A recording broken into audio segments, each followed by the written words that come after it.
Hey guys, welcome and welcome back. You know what time it is? It is time for Proverbs chapter 24, our daily wisdom dive.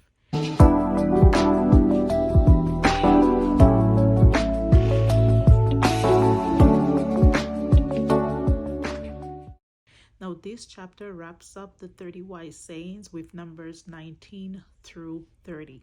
I would encourage you to spend some time in this chapter because again, there's a lot of wise sayings in there that could be beneficial to you. However, I'm just going to highlight the few that stood out to me in this chapter. Wise saying number 20. Building a house takes wisdom first, and then comes good engineering and construction to give it a firm foundation.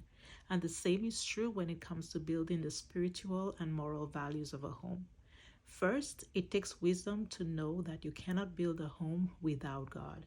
And then His knowledge and understanding is what helps you establish the firm foundation and to deck out the home in fine furnishings of moral and spiritual values. Wise saying number 21.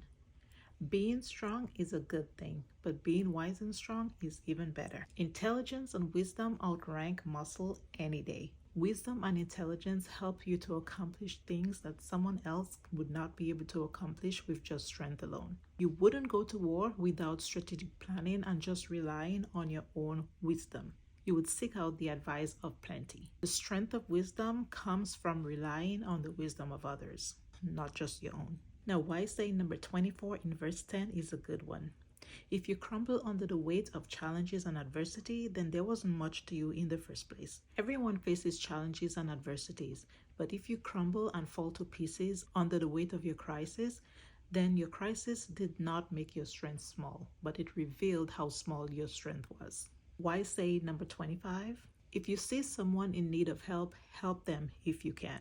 Don't say that it's none of your business. And that's an attitude that a lot of us have, especially when we think the person who needs help is deserving of whatever it is they're experiencing in the moment. But guess what? God is watching you, and He will give each person according to their own deeds. And just like the fool has to answer for his folly, or the wicked person has to answer for his wickedness, so too will you have to answer for your lack of care. Wise saying number 27 is from verses 15 to 18 and is a good one. It tells us not to go meddling in the lives of good people or trying to trip them up for no reason. Because no matter how many times you try to trip them up, they fall 7 times, but they get up 8. God-loyal people do not stay down for long. They quickly get back up on their feet. But it's a different story for the wicked person. Because when a wicked person falls, they never get back up again. They remain flat on their face. In the same sense, do not go laughing and rejoicing over the misfortunes and downfall of your enemies, because God sees it, and your rejoicing over the downfall may actually cause Him to turn His wrath away from them and pity them instead. We do not want that. Now, the series of the 30 wise saying ends in chapter 24, verse 22, but the rest of the chapter in verses 23 through the end of the chapter gives some additional wise sayings. Don't call evil good and good evil, but address each accordingly. The right answer to someone's question or problems is like from a trusted friend. Don't speak against someone without good reason to do so. And even if they've spoken lies about you, do not take revenge into your own hands. Let God be the revenger. Now, you don't build a house before preparing the field. Work is to be done with proper planning and in proper order.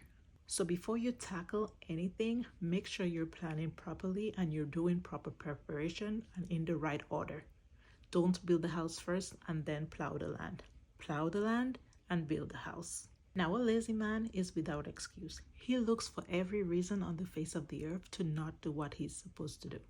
And when things that could have been avoided from taking action actually happens because he didn't do what he was supposed to do, he thinks he's innocent. That's my quick rundown for Proverbs chapter 24.